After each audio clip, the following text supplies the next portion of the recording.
Okey, Ustaz.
Dalam keadaan SOP kita adakan juga kuliah kita ini, mudah-mudahan kita diturunkan rahmat dan keberkatan di tempat kita, tuan-tuan, bagaimana yang Nabi sebut, di mana majlis ilmu diadakan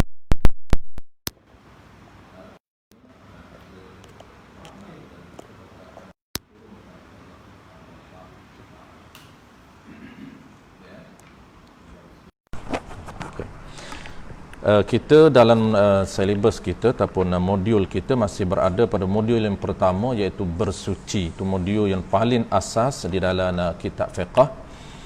Modul yang pertama iaitu tata cara bersuci menurut syariat Nabi kita. Dalam modul ini kita berada pada topik yang pertama. Topik yang pertama ialah air, pembahagian air di dalam agama kita. Ini dipanggil standard air yang dibahagikan oleh syarak, oleh fuqaha di dalam syariat Nabi kita. Jadi secara detailnya air ini terbahagi kepada 4 standard ataupun 4 bahagi, dan secara asasnya ada 3 pembahagian air. Dalam 3 pembahagian air itu ataupun 4 pembahagian air itu, satu sahaja air yang dibenarkan oleh Allah Subhanahu Wa Taala untuk kita bersuci, iaitu martabat yang pertama ataupun air standard yang pertama, yang nama dia air mutlaq. Air mutlaq kita dah bahas. Sambung pembahagian air yang kedua ataupun air yang ketiga dalam kitab kita ini, dia detail, dia campur dengan air musyammas, itu jadi 4. Kalau kitab-kitab lain asasnya ada 3. Dan 3 lagi ataupun 2 lagi itu air yang tidak dibenarkan oleh syarak untuk digunakan bersuci. Tidak dibenarkan untuk bersuci. Jadi hanya satu sahaja air yang dibenarkan untuk bersuci, nama dia adalah air mutlaq. Kita akan sambung air malam ni, tuan-puan, masih lagi kategori tu ataupun standard air yang tidak dibenarkan oleh Allah Ta'ala untuk bersuci. Yang pertamanya ialah, kita ulang balik, air yang pertama ialah air yang suci pada dirinya dan ada keistimewaan untuk menyucikan yang lain. Dia ada 2 ciri ataupun 2 power yang diberi oleh syarak. Power yang pertama ialah diri air ini suci, tak haram kita minum. Ciri yang kedua ataupun power yang keduanya, dia boleh menyucikan yang lain. Nama air ini ialah air mutlaq. Ini sahaja air yang paling tinggi martabat dalam syarak, sehingga dia boleh menyucikan yang lain. Maksud dia boleh mengambil, boleh bersuci najis dan juga boleh menghilangkan hadas. Martabat air yang kedua, kita akan sambung malam ni, air yang kedua. Air yang kedua ini ialah air yang suci pada diri dia dan tidak boleh menyucikan yang lain. Maknanya dia ada satu ciri ataupun satu keistimewaan sahaja. Keistimewaan yang kedua ditarik oleh Allah Ta'ala. Ada tinggal satu power saja, iaitu keistimewaan air ini suci, boleh diminum, tidak haram. Dan yang keduanya, dia tidak ada kuasa untuk menyucikan yang lain. Iaitu dua contoh sahaja. Air ini yang pertama ialah air, nama dia ialah air musta'mal, dan yang kedua ialah air mutaghayyir. Dua contoh sahaja air yang tidak boleh digunakan untuk bersuci tapi dia boleh minum. Air musta'mal boleh diminum, tidak haram. Yang keduanya air mutaghayyir, memang kita minum. Air mutaghayyir ni air yang boleh diminum. Cuma dia nak mengangkat hadas tak boleh, dan nak bersuci najis tak boleh. Nak basuh kecil tak boleh, basuh qada hajat pun tak boleh. Yang ketiga insya-Allah kita akan bincang minggu depan. Malam ini kita nak settlekan yang kedua. Yang ketiga ni ialah air mutanajjis. Martabat yang paling rendah di dalam agama, air serendah-rendah martabat. Iaitu air yang ditarik kedua-dua keistimewaan oleh Allah Ta'ala. Diri dia tak suci dan dia tidak boleh menyucikan yang lain. Satu contoh sahaja ialah air mutanajjis. Iaitu kita akan bincang dalam hari Jumaat ini. Baik, hari ini tuan-puan kita akan settlekan, hari ini closing lah, kita penutup kepada air yang kedua. Penutup air yang kedua ni tuan-puan, kita akan bincang apa dia? Kita akan bincang beberapa pengecualian. Beberapa pengecualian air walaupun berubah warna, rasa ataupun bau, tetapi status dia tetap air mutlak. Ini antara topik yang penting tuan-puan untuk orang panggil apa? Menyelesaikan, dia panggil isu-isu yang menjadi kemusykilan di kalangan masyarakat kita. Ada orang tanya tuan-puan, adakah bertukar status air mutlak sekiranya dia, aura dia, bau dia seperti bangkai? Yang kita akan bincang malam ni. Apabila bangkai ada tepi sungai ataupun tepi kolah kita, bukan bangkai berada dalam kolah, bukan jatuh tikus dan kolah, tetapi tikus tu dia mati tepi kolah, maka air satu kolah itu bau dia seperti bau bangkai tikus. Yang itu kita nak bincang. Ini pengecualian air mutlak walaupun berubah warna ataupun bau ataupun rasa, tapi tetap dia dinamakan air mutlak. Sebab apa? Sebab secara umumnya kita bincang air mutlak ini, air musta'mal dan air mutaghayyir, dua contoh air yang bukan mutlak, iaitu air yang kedua, air yang suci pada diri dia tapi tidak menyucikan lain. Ada dua contoh, iaitu pertama musta'mal. Musta'mal kita tahu ada dua. Musta'mal berlaku pada dua situasi. Situasi yang pertama ketika basuh najis. Kita akan ulang sekali lagi tuan-puan dalam topik-topik akan datang supaya dia sentiasa segar dalam ingatan kita. Yang keduanya, situasi kedua dia berlaku air musta'mal ini pada mengangkat hadas. Situasi ketika kita mengambil wuduk, dia boleh berlaku air musta'mal, dan ketika mandi wajib dia boleh berlaku air musta'mal. Maka musta'mal ni tuan-puan, dia tidak berlaku pada tempat lain. Dua situasi ini saja, iaitu ketika bersuci najis dia boleh berlaku musta'mal, dan ketika kita mengambil wuduk yang wajib dan juga mandi wajib. Mandi sunat tak jadi musta'mal, dan mengangkat ambil wuduk yang sunat tidak menjadi musta'mal. Yang kedua, contoh yang kategori air yang kedua ini, contoh yang kedua ialah mutaghayyir. Mutaghayyir ni apa dia tuan-puan? Air yang bercampur, asal dia mutlak, maka dia bercampur dengan sesuatu yang suci. Sesuatu yang suci. Lagi pula ciri sesuatu suci itu untuk dihukumkan mutaghayyir, mesti dia jenis mukhalid, larut. Kalaulah sesuatu yang suci tapi tak larut, maka tidak berubah status juga. Tak akan berubah status air mutaghayyir, tetap air mutlak. Masuk kayu gaharu. Kayu gaharu ni tuan-puan, sebatan kayu gaharu ini kita selam dalam air gelas kita, dalam satu air gelas, maka air ini akan bau gaharu. Warna dia. Adakah dia berubah status mutlak? Tidak. Kenapa? Kerana ciri yang masuk dalam air itu tidak menepati ciri mutaghayyir. Sebab itulah mutaghayyir ni tuan-puan, air berubah, sesuatu air yang berubah dengan sebab masuk sesuatu yang suci. Mesti ingat ciri dia, sesuatu yang suci itu ciri dia mesti larut. Kalaulah jenis pejal, dia tak larut, macam kayu, termasukkan kayu gaharu, berubah air itu, ciri air berubah, warna dia tak berubah tapi bau dia berubah. Status berubah ke tidak? Tak berubah status, tetap mutlak. Kenapa? Kerana tidak menepati dengan ciri mutaghayyir. Itulah poin-poin penting untuk kita ingat. Masuk batu tuan-puan, orang masuk batu, batu itu pejal, maka berubah warna, warna seperti batu. Kenapa? Kerana batu itu ada unsur-unsur, contoh dia seperti tanah dan sebagainya, berubah, maka tak dinamakan air mutaghayyir. Tidak dinamakan air mutaghayyir. Baik, yang kita nak bincang tuan-puan hari ini pengecualian. Pengecualian itu penutup. Pengecualian air itu tetap dinamakan mutlak walaupun berubah yang banyak. Walaupun berubah yang banyak. Berubah ni tuan-puan, 3 sudut kita kira. Diambil kira salah satu daripada 3 unsur air ataupun ciri air.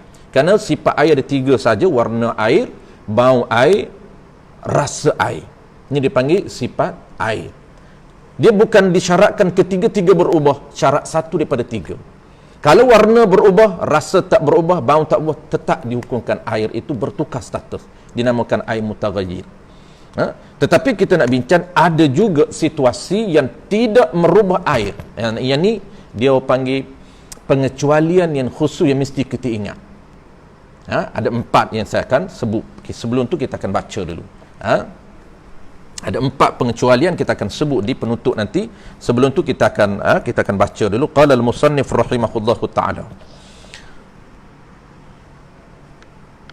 Muka surat 8 tuan-puan di bawah sekali. Sebaliknya disambung di situ. Sebaliknya ini dipanggil pengecualian. Di atas tu kita ambil sepitah lalu. Termasuk dalam golongan air mustakmal, sama ciri dengan air mustakmal, itu air mutaghayyir. Ini tajuk dia, air mutaghayyir, air yang berubah. Ada 2 nama tuan-puan. Kalau biasa dengan kitab Jawi, kitab Arab, ada 2 nama yang biasa digunakan, air mutaghayyir dengan air muqayyad. Itu merujuk kepada air yang bercampur dengan sesuatu yang suci. Muqayyad pun dia panggil, air mutaghayyir pun dia panggil. Termasuk dalam golongan air mustakmal, yang sama hukum dengan air mustakmal, ialah air yang berubah salah satu daripada 3 sifat ataupun 3 ciri, bau, rasa dan warna, dengan sebab bercampur dengan cecair ataupun serbuk yang mukhalif, yang larut, yang suci, dan cara pula banyak berubah. Ini ciri air mutaghayyir tuan-puan. Pertamanya ialah bercampur dengan sesuatu yang suci, yang kedua ialah jenis larut, yang ketiga dia ialah perubahan itu banyak. Kalaulah imbas-imbas saja kita masukkan kopi tuan-puan, 1 baldi air kita masuk kopi, kita nak hukumkan 1 baldi air ini boleh ambil wuduk ataupun tidak, boleh basuh kecil ataupun tidak, boleh mandi wajib ataupun tidak. Adapun isu lain kita tak bincang. Kalau air 1 baldi kita nak mandi bukan mandi wajib, tak bincang, boleh mandi. Yang kita bincang ni kenapa? Kerana kita nak guna air itu untuk mengambil wuduk yang wajib ataupun yang sunat, dan juga untuk bersuci, nak basuh kencing, nak basuh berak dan sebagainya. Kalau air 1 baldi dimasukkan kopi, jatuh 1 sudu kopi, berubah ke tidak? Ia berubah, tetapi perubahan itu sedikit. Orang panggil peimbas-imbas warna kopi. Adakah dinamakan air kopi? Tidak. Maka selagi mana tak panggil air kopi, dia tidak berubah yang banyak, maka tidak menepati ciri air mutaghayyir, tetap air mutlak. Walaupun bau imbas-imbas kopi, tapi tak nama kopi. Orang cakap ni kopi apa ni? Bukan kopi ni. Kita tak boleh hukum kopi. Macam kita lah tuan-puan, biasanya kita buat kopi ni, kopi yang tak pekat, orang panggil kopi yang cair, kopi yang cerai, orang Kedah panggil cerai. Maka dia kata kopi cerai ni kopi apa ni? Orang tak panggil kopi. Jadi kalau perubahan tu sedikit, tetap dinamakan air mutlak. Ini ciri dia yang ketiga, mesti berubah yang banyak. Sehingga berubah yang banyak itu sehingga jadi bukan macam air, tidak dinamakan air lagi, mesti nisbah. Sama ada berubah itu nampak dilihat ataupun dirasa pada hissi, seperti air sirap, air kopi, air susu dan lain-lain. Banyak lagi contoh lain. Ataupun tidak nampak. Ini dipanggil tuan-puan dalam kitab yang besar dibincang. Hal ini tak sempat kita nak cerita, iaitu dia panggil perubahan ini ada 2. Pertama, perubahan pada fizikal air, dipanggil perubahan pada hissi, yang nampak dilihat. Yang kedua dipanggil perubahan pada uji kaji, pada takdir. Kita nampak sama air itu, tapi kita nak hukumkan berubah ataupun tidak, kita kena adakan eksperimen. Mana contoh tuan-puan, saya akan sebut lain kali. Contoh dia, air ini 1 baldi tuan-puan. 1 baldi masuk benda yang sama unsur, dengan air. Air satu baldi putih, tuan-puan, air mutlak putih, sama dengan macam ni, air mutlak putih. Tiba-tiba masuk 2 sudu ataupun 2 titik lah contoh, 2 titik air mustakmal.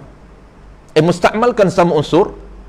Air mustakmal sama unsur dengan air yang ada dalam baldi, maka air mustakmal ini kita nak hukum air satu baldi adakah berubah jadi air mustakmal. Dalam kitab-kitab sebut 2 contoh. Pertamanya air mustakmal, yang keduanya air mawar. Lama. Air mawar ni tuan-puan yang lama, hilang bau. Warna sama dengan air putih, jatuh ke dalam air satu baldi. Kita nak guna air satu baldi itu untuk ambil wudu, boleh ataupun tidak, maka kita nak kena eksperimen. Kita nak uji. Cara nak eksperimen itu, dia ada alat eksperimen yang disebut di dalam kitab yang besar. Kita akan sebut lain kali tuan-puan. Perubahan, kesimpulan dia, perubahan yang banyak itu dari 2 sudut. Perubahan yang boleh dinampak, perubahan secara fizikal, iaitu nampak warna bertukar, bau bertukar, rasa bertukar, itu dipanggil perubahan pada hissi. Ada perubahan pada takdiri, iaitu perubahan pada takdir, iaitu kena andai, kena adakan uji kaji. Baik, yang tu biar dulu. Atau tidak nampak, cuma pada takdir, pada andaian sahaja, seperti bercampur dengan air mawar, dia dah sebut, yang sudah hilang baunya, dan air mustakmal, dia dah sebut 2 contoh, air mawar dan air mustakmal. Maka air ini hukumnya sama macam air mustakmal dari segi tak sah dibuat bersuci dengan dia. Kita uji, tiba-tiba berubah, uji kaji kita ini berubah warna ataupun rasa ataupun bau, maka air dari satu baldi itu tidak boleh digunakan, kerana hukum sama dengan air mustakmal. Apabila air mustakmal 1 titik, 2 titik, 3 titik masuk ke dalam air itu. Baik, last sekali tuan-puan, kita nak bincang pengecualian air mutlak yang berubah warna ataupun rasa tapi tetap nama air mutlak. Sebaliknya, jika bercampur dengan sesuatu benda yang suci itu sedikit dan berubahnya sedikit, tidak hilang nama air, seperti bercampur dengan cecair yang sama sifat, sama unsurnya dengan air, maka air ini masih suci lagi menyucikan yang lain. Jadi yang pertama ini dia sebut kalaulah berubah itu berubah yang sedikit, tak berubah yang banyak, masuk sesuatu yang suci, air dan satu baldi itu berubah, tapi perubahan itu sedikit, maka tetap dihukumkan air itu air mutlak. Ini kita dah sebut tadi. Mana contoh dia? Pada pendapat saya, ini penulis sebut, tidak ada dalam kitab yang lain. Ini pendapat dia. Pada pendapat saya, air paip yang kita gunakan sekarang, yang mana telah bercampur dengan klorin, termasuk dalam golongan air ini. Jadi klorin ni tuan-puan, benda yang suci. Dia walaupun dia kimia, tapi benda ini benda yang suci. Jadi status air ini yang dicampur dengan klorin, dia ada 2 situasi. Pertama, terkadang dia boleh bertukar jadi air mutaghayyir, dan terkadang dia tak berubah status, tetap air mutlak. Kalaulah dia masuk klorin, walaupun kita boleh bau klorin, tetapi bau itu tak berapa kuat, maka tetap air itu dinamakan air mutlak. Tetapi ketika mana kita baru buka, contohlah kalau ada, kita buka lama 2-3 hari air rumah kita tak ada, tiba-tiba kita buka keluar warna tak apa. Ini kita akan bincang sekejap lagi. Warna keluar tu warna yang air dia seperti karak merah. Ini kita akan bincang pengecualian sekejap lagi. Kita nak bincang dari sudut bau. Tiba-tiba kita buka bau yang kuat, bau klorin. Bukan bau sedikit, tapi bau yang kuat. Memang kita kata ini bau klorin. Bau itu sedikit ke kuat? Bau yang kuat.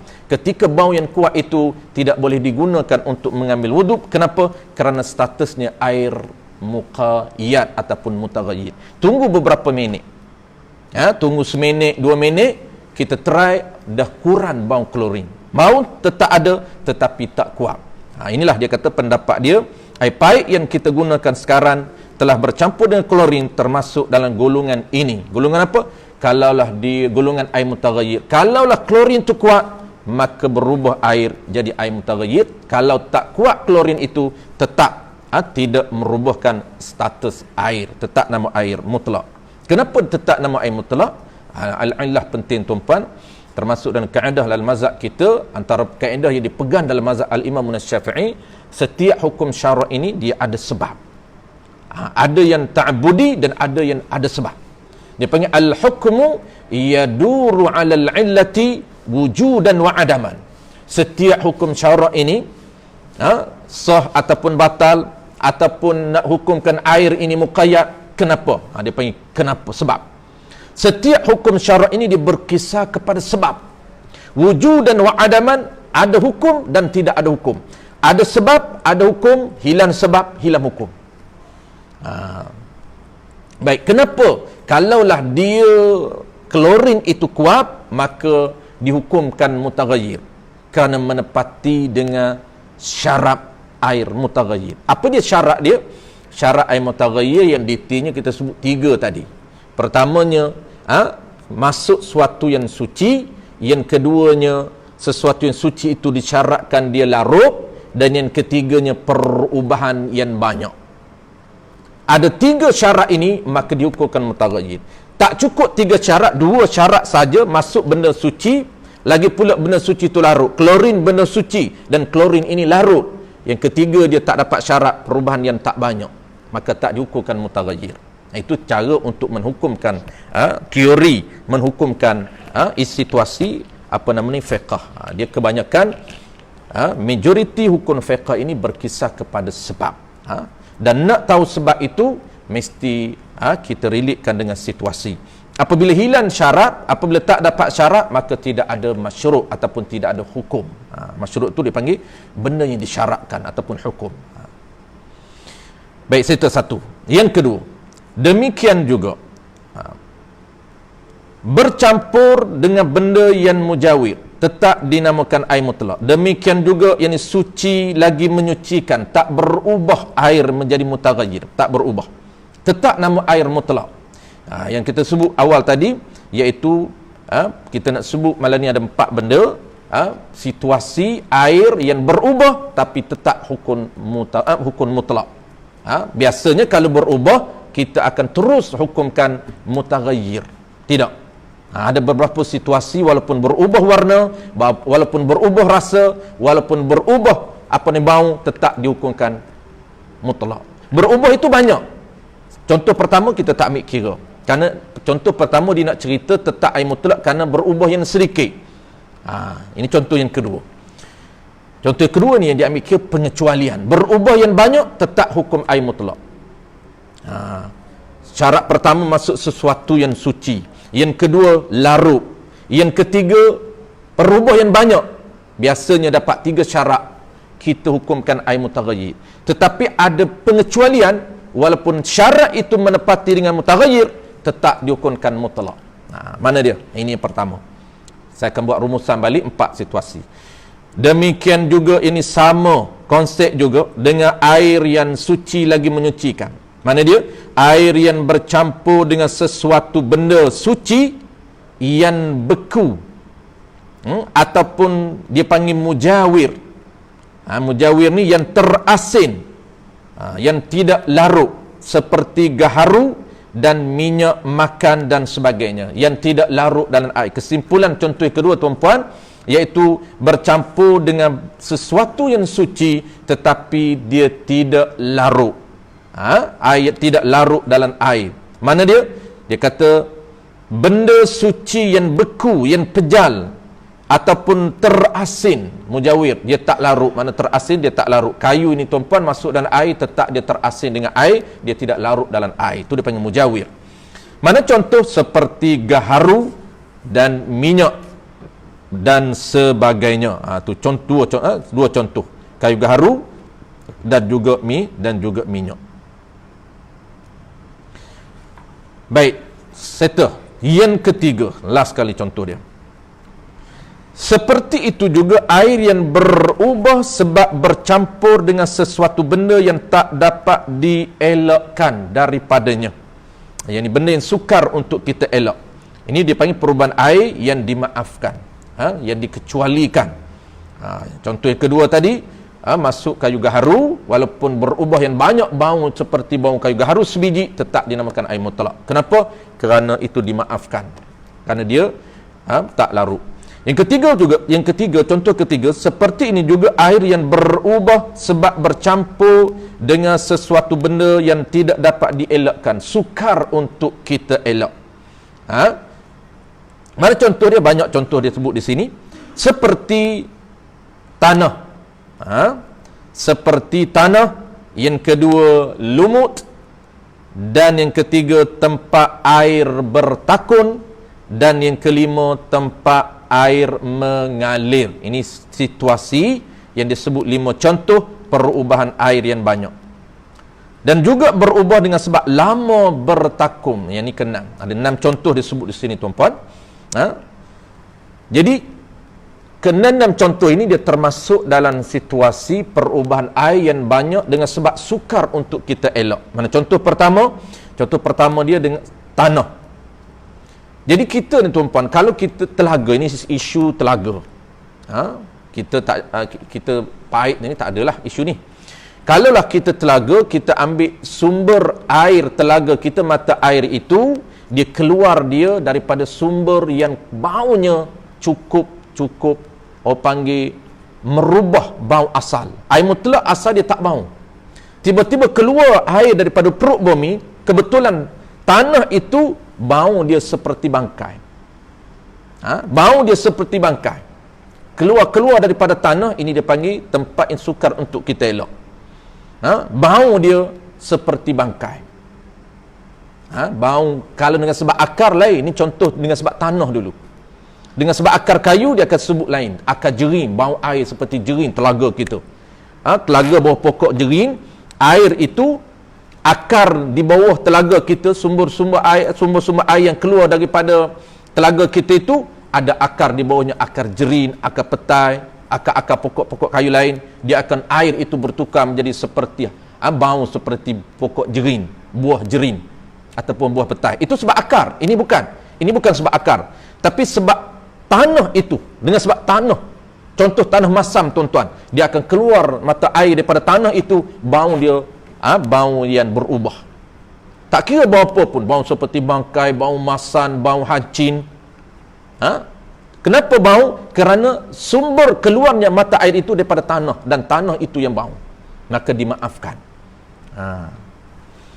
Yang kedua, contoh yang kedua, lumut. Telaga kita, kolam kita lumut banyak, tuan-puan. Sehingga apa? Lumut banyak sangat sehingga bertukar lumut ataupun pokok kiambang.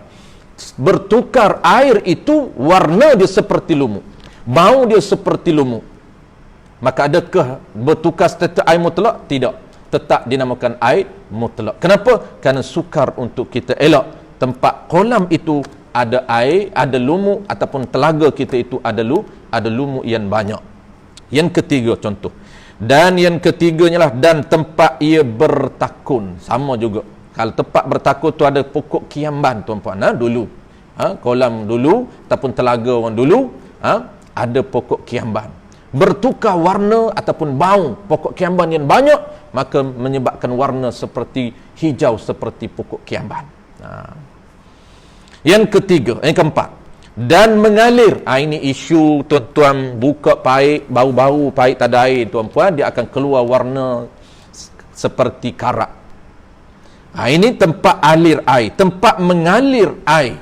Tempat mengalir air, contoh dia sepertilah tanah. Macam kita hari ni, situasi yang praktikal kita hari ni, iaitu batan paik. Batan paik yang lama tak ditukar, tuan-puan, berkarat. Maka keluar air permulaan, mula-mula tu. Kita nak tahu status mula-mula air itu, warna dia, warna kemerah-merahan. Seperti karat. Kalaulah dengan sebab tempat mengalir air, maka dimaafkan. Dimaafkan. Kalau orang dulu, tuan-puan, dia bukan isu batang paip. Orang dulu tak ada paip. Dia isu dia, kalau dulu isu dia ialah tempat parik.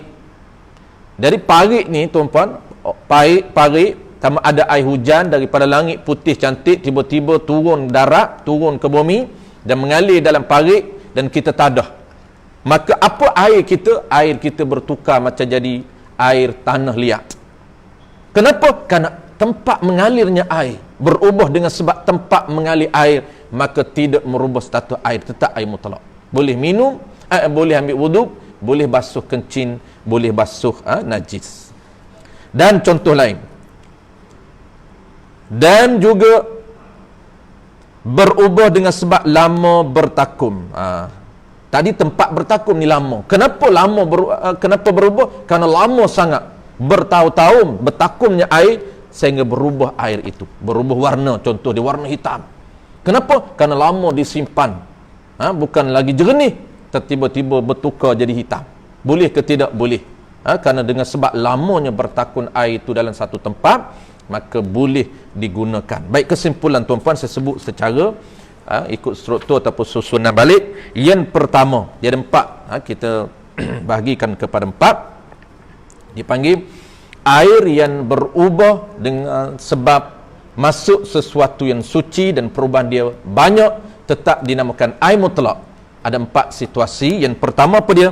Yang pertamanya ialah berubah dengan sebab, dalam kitab dia panggil wab ataupun aura. Pertamanya tuan-puan, berubah dengan sebab bau aura dia itu dengan sebab wab ataupun aura.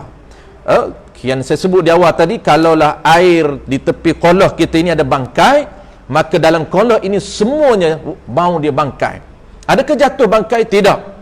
Bukan jatuh bangkai, dengan sebab hampir dengan bangkai itu berbau sehingga melekat bau, aura bau bangkai itu di air, maka dimaafkan perubahan dengan sebab wab ataupun aura bangkai. Boleh digunakan, tetap namakan air mutlak. Ini kalau dalam kitab Sabilul Muhtadin ataupun kitab yang kedua, kitab Sulamus Sibyan jilid pertama, dia guna wab. Dia panggil aura lah kalau kita gini. Yang kedua tu, contoh yang kedua. Yang kedua ni dia panggil perubahan yang tetap nama air mutlak, iaitu berubah dengan sebab sesuatu yang mujawir, sesuatu yang tidak larut. Disebut yang kedua juga di sini. Seperti kayu gaharu tadi. Itu dipanggil perubahan yang tidak berubah air mutlak, tetap nama air mutlak. Walaupun bau dia seperti bau gaharu. Kenapa? Termasuk dalam pengecualian yang kedua, perubahan dengan sebab masuk sesuatu yang mujawir, yang tidak larut. Settle. Yang ketiga. Dan yang ketiganya berubah dengan sebab benda. Benda, kalau di sini disebut sukar. Dia disebut di sini yang ketiga itu dengan sebab sukar. Tapi kita asingkan, dalam kitab lain dia asingkan. Yang ketiga ni apa tuan-puan? Yang ketiga, berubah dengan sebab benda yang jadi daripada air. Ini antara tambahan dalam kitab lain. Sebab tu jadi 4. Kitab kita disebut 3, kitab lain ada 4. Saya ulang sekali lagi tuan-puan, yang ketiga ini berubah dengan sebab sesuatu ataupun berubah dengan sebab benda yang jadi daripada air. Mana dia jadi daripada air? Iaitu contoh dia kiamban dan lumut. Benda itu berada dalam air. Lumut itu berada dalam air sehingga dia berubah air itu jadi air seperti lumut, bau seperti lumut, maka dimaafkan, tetap nama air mutlak. Kenapa? Karena termasuk benda itu sebahagian daripada air, bukan kita campur, tidak.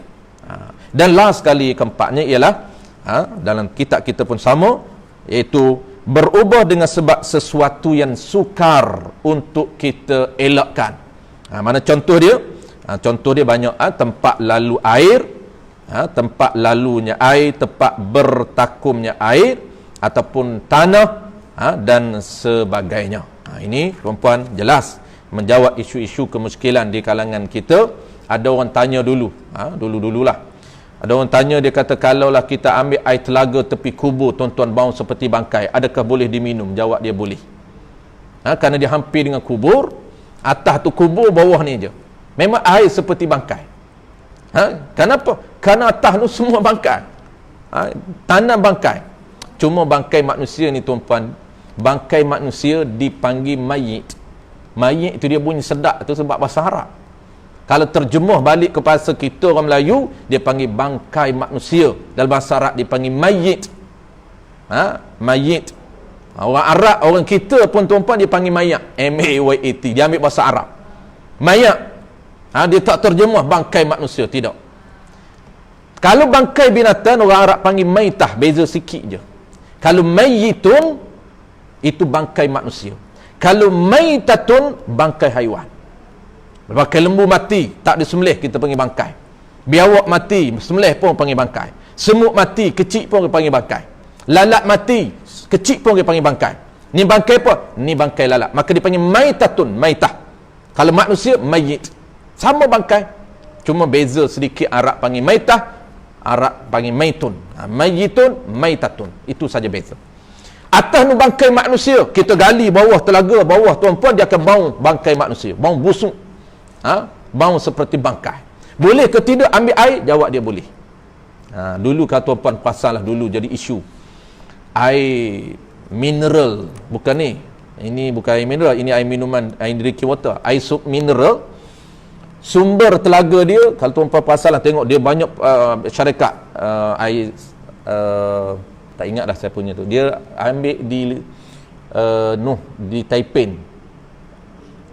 kat kubur Cina. Tuan-puan ingat kan, kat kubur Cina. Jadi isu apa? Dia kata siapa minum air ni, minum air jerak Cina, air kubur Cina. Boleh ke tidak? Jawab dia boleh. Dari segi hukum syarak sah. Kenapa? Kerana air itu tetap mutlak. Soal kita je lah, lalu tak lalunya. Nak makan air jerak Cina ni, lalu tak lalu kita je lah. Kalau jerak, kalau kubur boleh tahan lagi, kena kau kubur orang soleh bagus juga. Bagi habis. Last kali insya-Allah akan datang tuan-puan. Penutup tu iaitu kita akan bincang akan datang, iaitu air yang ketiga, air mutanajis. Ada dua topik kecil air mutanajis ni. Pertamanya air mutanajis kita nak kenal pasti. Yang kedua dia ada juga kita akan sebut pengecualian. Tetap air itu najis tapi dimaafkan. Kita akan bincang insya-Allah tuan-puan hari Jumaat ni kalau kita ada kesempatan. Isyak dah lagi. Dah masuk isyak? Masuk dah kan? Dah masuk. Seminit lagi. Okey. Kita tunggu. Kebetulan kita pun dah habis tajuk. Cantik dah berhenti tu. InsyaAllah yang keempat itu air yang kena najis. Ia disebut mutanajjisun. Itu air yang termasuk atau jatuh ke dalamnya najis atau sesuatu yang kena najis. InsyaAllah hari Jumaat ni. Baik, dah settle hari ni.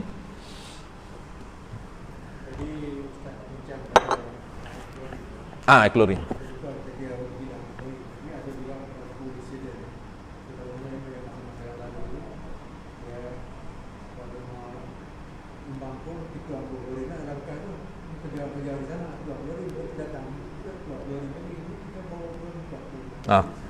Sekarang ni masuk automatik.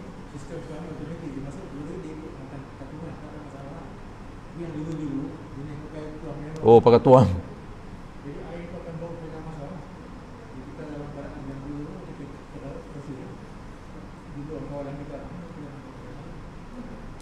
Oh, dulu memang dia main apa? Dia masuk ke klorin betul. Manual. Oh, manual lah.